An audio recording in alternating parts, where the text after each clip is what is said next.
الله أكبر الله أكبر الله أكبر إن الحمد لله نحمده ونستعينه ونستغفره ونعوذ بالله من شرور أنفسنا ومن سيئات أعمالنا من يهده الله فلا مضل له ومن يضلله فلا هادي له واشهد أن لا إله إلا الله وحده لا شريك له واشهد أن محمدا عبده ورسوله صلى الله عليه وعلى آله وأصحابه يا أيها الذين آمنوا اتقوا الله حق تقاته ولا تموتن إلا وأنتم مسلمون يا أيها الناس اتقوا ربكم الذي خلقكم من نفس واحدة وخلق منها زوجها وبث منهما رجالا كثيرا ونساء واتقوا الله الذي تساءلون به والأرحام إن الله كان عليكم رقيبا يا أيها الذين آمنوا اتقوا الله وقولوا قولا سديدا يصلح لكم أعمالكم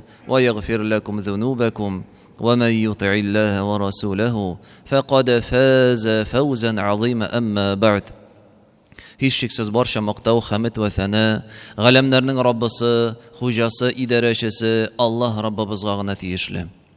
Шаһадат китерәм Аллаһтан башка гыйбадәткә лаеклы илаһ юк һәм Мухаммад Абдуллаһ улының соңгы илчесе һәм пәйгамбәре. Хакыйкатькә кемгә Аллаһ Субханаһу ва Тәгалә хәерлесен теләсә, үз җиңеллеген салса, ярдәмен бирсә, ул кешегә беркем һәм бер нәрсә каршы чыга алмас, зыян китерә алмас.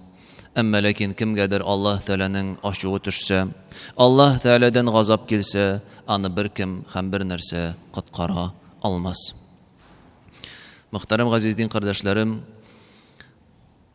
безгә Адәм балаларына, кешеләргә гыйлем чыганагы итеп, шулай ук ике дөньяда да хәерле, бәхетле тормышка китерүче кагыйдәләр җыентыгы булып иңдерелгән Коръән китабында Аллаһ Субханаһу ва Тәгалә бер кагыйдә, кеше белән бәйле бер сыйфатны искә ала. Әл-Қияма сүрәсе, Қиямәт көне сүрәсендә Аллаһ Субханаһу ва Тәгалә 14-нче һәм 15-нче аятта әйтә: "Балил инсану ала нафсиhi басира, валау алqa мa'азира." Һәр бер кеше үз-үзенә шаһид, свидетель булып тора. Хәтта кайчакта ул аклану юлын эзләсә дә дип әйтә. Һәр бер кеше үз-үзенә шаһид, свидетель, үз-үзен белүче, хәтта кайчакта шушы гамәлләрен акларга тырышса да ди. Нәрсә дигән сүз бу, җәмәгать? Шундый мәгънәдә башка аятта, шулай Исра сүрәсендә Аллаһ Тәгалә әйтә: "Иқра китабака кафа би нафсика ал-йawma алейка хасиба." Инде Кыямәт көнендә гамәл дәфтәрләре тоттырылгач, кешегә әйтерләр: "Гамәл китабыңны укы. Һәм бүген син үзең үзеңә хисап кылучы булуың җитә" дип әйтә. Син үзең үзеңә хисап кылучы булуың җитә. Бу ике аятта Аллаһ Субханаһу ва Тәгалә безгә искә төшерә һәм белдерә: һәр бер кеше, һәр бер адәм баласы ул иң элек үзенең кылган эшләренә, әйткән сүзләренә, йөргән юлларына ул иң элек үзе шаһид, үзе белүче. Нинди ният белән ул аны эшли, нинди максат белән ул аны башкара, яки киресенчә нигә теге яки бу эшне калдырды, үтәми, һәр бер кеше үзен үзе бик яхшы белүче икәнлеген Аллаһ Тәгалә безгә искә төшерә. Еш кына тормышта кеше ниндидер гамәл кыла.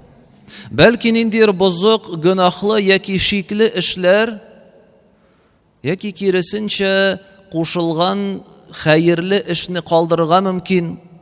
Һәм менә шушы гамәленә бик еш кеше аклану табырга тырыша. Табырга тырыша гына түгел, ул аны һәр вакыт таба һәм шушы аклану сүзләрен яки башкаларга әйтә.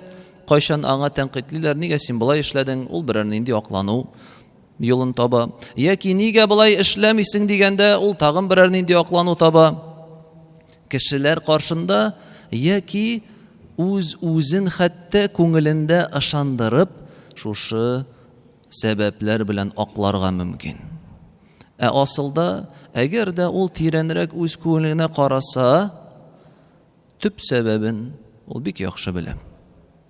Тормыштан мисаллар китергәндә, җәмәгать кеше кайбер чакта үзенең гөнаһларын, кимчелекләрен, нәрсәнедер үтәмәүләрен кайбер чакта аклый, үзенең зәгыйфлеге, картлыгы, көчсезлеге, шире яки башка төрле сәбәпләр белән.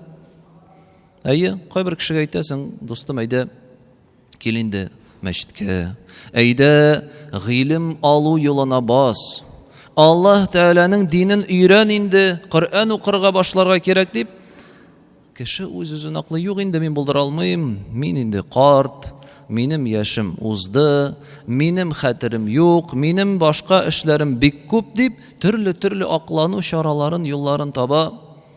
Ләкин тирәнрәк уйланып караса, бу чыннан да алай түгел. Мин булдыра алмыйм дигән кеше, ул бары тик үзенең нәрсәсен аклый? Ялкаулыгын гына, җәмәгать. Ачыктан-ачык әгәр дә әйтсәк, если быть честным с собой, зачастую, когда человек высказывает слова оправдания, он часто оправдывает лишь свою лень, үзенең ялкаулыгын. Ул әле укып та карамады, тотынып та карамады, өйрәнеп тә карамады, но уже юк, булдыра алмыйм дип әйтә. Бит ул үзе бик яхшы белә булдыра алган кадәр, җәмәгать. Дөнья эшләренә кайтканда кайбер кеше нәрсә генә белми. Өлкән яшенә булуына карамастан кайбер дистәләгән кешеләрнең һәммәсен исеме белән хәтерли. Кайда яшәгән, кемнең улы, аның туганы шул, аның балалары шул дип бөтенсен әйтеп бирә ала. Әмма ләкин дин юлында гыйлем алуга дигәндә, юк, минем башым эшләми ди. Яки гыйлем алу дигәндә, җәмәгать, бу тема бик актуаль. Шуңа тагын мисаллар китерсә, кайбер кешегә шулай кил, укы, өйрән, яз дигәндә, ул инде аклану таба. Мин бит интернеттан карыйм ди. Мин лекциялар тыңлыйм ди. Мин шуннан гыйлемемне арттырам бит ди. Ләкин еллар үтә, айлар, еллар үтә, вакыт узды. Ул гади генә дә дин мәсьәләләренә җавап бирә алмый. Елда һаман шул ук сорауларны күтәреп килеп сорый. Димәк, асылда бит гыйлем алуы бармый. Шунда егетләр бар, җәмәгать, шушы мәчеткә килүчеләр, гарәп телен өйрәнергә тотынучылар, күпмедер укыйлар, бик яхшы гына барган урыннан, ярар инде мин хәзер нигезне алдым, интернетта да бик күп гарәп теле дәресләре, мин хәзер шуннан гына өйрәнәм инде ди. Аңа әйтәсең, юк кардәш, алай булмый. Юк, хәзрәт, мин булдырам ди. Күпмедер вакыттан соң син аны күрәсең, ул маңа кадәр өйрәнгәнен бөтенсен дә онытып бетергән, бер нинди гыйлемен дә арттырмаган. Бу хакыйкать. Кеше үз-үзен шундый гамәлләр белән, тышкы ниндидер сәбәпләр белән кайбер чакта аңлый, аклый, гыйлем алу юлы булсынмы ул, гамәл гыйбадәтләр кылу булсынмы ул, дә исә ниндидер изге гамәлләрдә, изге эшләрдә катнашу булсын. Мәчеттән чыгып бара, яисә мәчеткә намазга килде, монда игълан бирәләр, җәмәгать, намаздан соң ярдәм кирәк, нәрсәнедер шунда ташып куярга, яки мәчет кырыенда нәрсәдер шис тартып алырга, себереп алырга, утап алырга, казып алырга. Мәчеттән чыга да, кешеләрнең эшләгәнен күрә дә, үзе тиз генә ашыга, ниндидер эшем бар, эше булган кебек, каядыр чаба. Шуннан да кемнеңдер ашыгыш эше булырга мөмкин. Әмма кайчан ул даими рәвештә шулай гамәл кыла башлый, аны аңлыйсың, бу кеше бары тик үз-үзен алдавы гына беленә. Ул 10-15 минутка шунда чыгып, 1-2 шүп күтәреп атуының аңа бер нинди зыян килми, киресенчә, ул әҗер савап кына алар иде. Яисә без өйләдән соң монда шулай ук һәр көн хәдисләр укыйбыз Пәйгамбәребезнең саллаллаһу алейһи ва саллям. Инде 1000-нан артык хәдис укылды бер ел дәврендә. Кемдер шушы 10 минут, 15 минутка гына утырып хәдисләр тыңлар урынына тагын нәрсәдер үз эчендә, нәрсәдер уйлап таба үзенә. Туктале, мен монда барасы бар, тигендә барасы бар дип ниндидер акланулар уйлап чыгарып, тоже шулай ук тиз генә чыгып китә. Һәм менә бу файдасыз, нигъмәтсез кала җәмәгать. Аклану дигәндә кеше шулай ук үзен еш кына аклый, ниндидер изге максатлар белән. Изге максат белән аклый үзенең җитешсезлеген яки үзенең гөнаһларын хәтта. Иң киң таралган әйтик сүз гайбәт түгел, гыйбрәт дигән сүз ул. Бик еш кулланыла. Гайбәт түгел, гыйбрәт. Бу нәрсә бу? Бу үз гөнаһыңны аклау җәмәгать. Кеше турында ул булмаганда теләсә нәрсә сөйли, аның турында ниндидер начарлыкларны җәмәгатькә тарата, һәм аннан соң инде гайбәт түгел, гыйбрәт дип әйтеп куеп, үз өстенә гөнаһ алмам дип уйлый. Юк, җәмәгать. Пәйгамбәрбез саллаллаһу алейһи ва саллям нәрсә дип әйтте ул? Гайбәт ул үз кардәшеңне ул булмаганда, ул ишетсә, ишетергә теләмәгән сүзләр белән искә алу. Аллаһ субханаһу ва тааля гайбәт сатуны чагыштырды үләксә итен ашау белән. Аюхиббу ахадукум ан яъкула лахма ахиhi майтан. Сезнең берәрегез әллә шушы кардәшегезнең үлгән тәнен ашарга яратамы дип сорый. Менә нәрсә ул гайбәт. Аллаһ субханаһу тааля ничек чагыштыра. Кеше шулай 5-10 минут, ярты сәгать буе гайбәт сөйли, аннары гайбәт түгел, гыйбрәт булды бу дип әйтә. Шуның белән имеш акланды, шуның белән гөнаһсын сөртте дип уйлый. Юк. Бу бары тик үз-үзеңне алдалау һәм аклау юлы гына. Яки гаиләдә зулым кыла үзенең тормыш иптәшенә, мин аны тәрбиялим ди. Яки балаларын кыйный хаксыз, мин аларны акылга өйрәтәм ди. Рәнҗетә башкасын, начар сүз әйтә, мин үз-үземнең намусымны саклыйм дип әйтә. Асылда әгәр дә күңеленә караса һәрбер кеше шушы гамәлне кылучы, аның нияте нинди? Тәрбияләү дә түгел, акылга өйрәтү дә түгел, намус саклау да түгел. Юк, ул үзенең нәфсенә генә иярә, үзенең җаны нәрсә тели шуны эшләп кенә бара. Кайбер кеше җәмәгать үз гамәлләрен, җитешсезлекләрен, гөнаһларын яисә ниндидер гамәлне эшләмәүне аклый инде башкаларга карап. Башкаларга карап. Алар эшләми бит, нигә миңа кирәк соң ул ди? Беркем дә катнашмый икән, нигә мин катнашыйм соң ди? Беркем дә килмәгән, нигә мин килим? Миңа үземә генә кирәкмени бу дип әйтә. Яки аклый гамәлдә катнашмавын, изге гамәл кылмавын инде вакыт узды, мин инде вакытында эшләдем ди. Әйе, мин инде үз вакытымда эшләдем. Үз вакытымда тырышлыгымны куйдым, хезмәтемне куйдым, садакамны да бирдем. Мәчет эшчәнлегендә дә катнаштым. Хәзер инде башкалар катнашсын дип әйтә. Бу җәмәгать барчасы да шайтанның кешеләрне изге гамәлдән туктату, изге гамәлдән, изге юлдан адаштыру хәйләләреннән килә. Ничек инде кеше әйтергә мөмкин, миңа җитте инде дип. Мин инде эшләдем инде дип. Әллә аңа җәннәттә урын вәгъдә ителдеме уже? Әллә аңа инде күрсәттеләр, менә синең урының, сиңа җәһәннәмнән инде котылдың, монда кирмәячәксең дип берәрсеме? Яки башка кешеләргә карап, ярар, алар да эшләми, мин дә эшләмим, миңа кирәк түгел дип ничек кеше әйтергә мөмкин?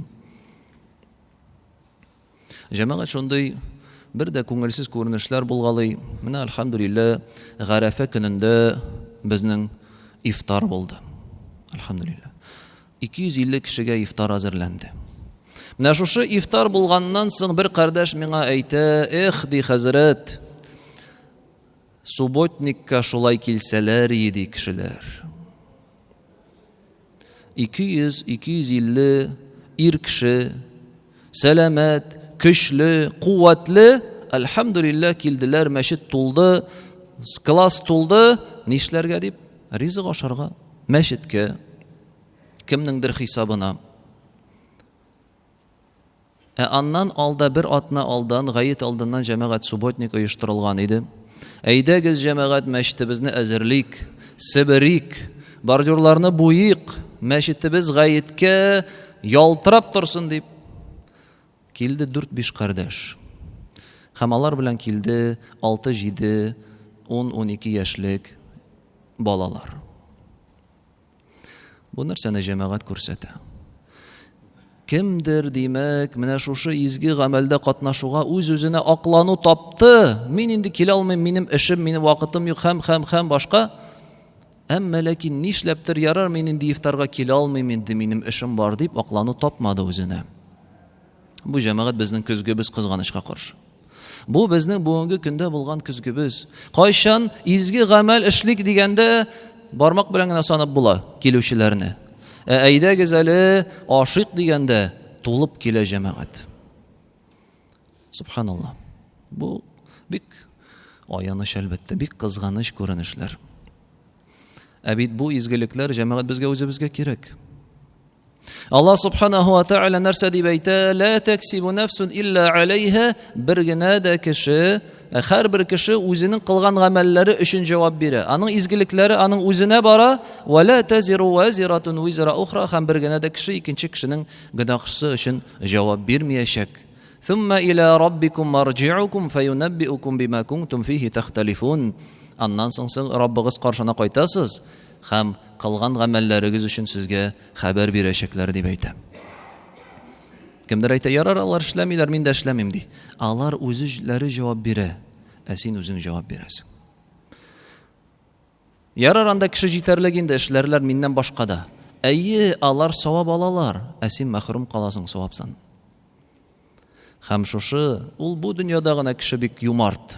Бу тормышта гына ул бик юмарт, ярар, миннән башка да эшләрләр, ярар, кылсыннар дип, әмма ләкин ахират җиткәч, үлем җиткәч нәрсә дип әйтәчәк кеше? Аллаһ субханаһу ва тааля әйтә: "Хатта иза җаа ахадахумул маут." Аларның берәрсенә үлем килгәч ди. Үлем, әҗәле җиткәч, кеше әйтер: "Кала рабби рҗиун", эй Раббым, кайтар мине кире дияр. Кайтар мине кире. Гомер бир әле миңа тагын әзрәк. Нигә дип? Лаалли а'малу салихан фима таракту. Мин калдырган изгелекләрне эшләрим дип әйтер кеше менә. Әйе, бу дөньяда әйткәнебезчә кеше юмарт, ниндидер акланулар таба, эштән каша, изгелек кылуда катнашмый, но үлем җитте исә, үлем фәрештәсе килде исә, Аллаһ Тәгалә каршына басу вакыт җитте исә, кеше нәрсә дип әйтә? Эй Раббым, кире кайтар инде мине. Кимчелекләрем булды, изгелекләр үтәмәде. Тырышмадым, катнашмадым, кире кайтсам, бөтенесен дә үзгәртерим ди. Монда да катнашырым, монда да садакамны бирерим, монда да изгелек кылырга, монда да бер 15 минутка булса да үземнең хезмәтемне кертергә тырышырым ди. Ләкин Аллаһ субханаһу ва тааля нәрсә ди? Калла иннаха калиматун хува qa'iluha юк. Бу бары тик сезнең сүзләрегез генә. Ва ми вараихим барзахун ила йауми юб'аthун. Аларның аркасында бар ди киртә барзах. Кыямәт көненә кадәр алар кире кайта алмаячаклар. Кеше кире кайтып, нәрсәнедер үзгәртеп, үз изгелекләрен арттыру юлы бүтән булмаячак үлгәннән соң җәмәгать. Шуңа күрә дә бу мизгелләр һәммәсе бик кадерле. Аллаһ субханаһу ва тааля безгә изгелек кылуга һәр вакыт һәр даим тудырып тора төрле мөмкинчелекләр. Безнең үзебезнең яшәгән җирдә генә дә күпме? Нинди изгелек кылырга мөмкинчелек, форсат бар? Аны һәммәсендә эшләргә, үз хезмәтебезне куярга тырышыйк. Беркем дә бит әйтми, көнең буе шунда эшлә дип. Көнең буе кил дә катнаш дип. Юк. Әгәр дә һәрберебез хәтта бу кайгыртып, Аллаһ Тәгалә дине юлында, мәчетебез файдасына, җәмгыятебез, җәмәгатебез файдасына, атнасына бер ярты сәгать вакытым булса да, шуңа бүлсә, күпме гамәл изгелек эшләнгән булыр җәмәгать. أقول قولي هذا واستغفر الله العظيم الجليل لي ولكم ولسائر المسلمين فاستغفروه إنه هو الله أكبر الله أكبر الله أكبر الله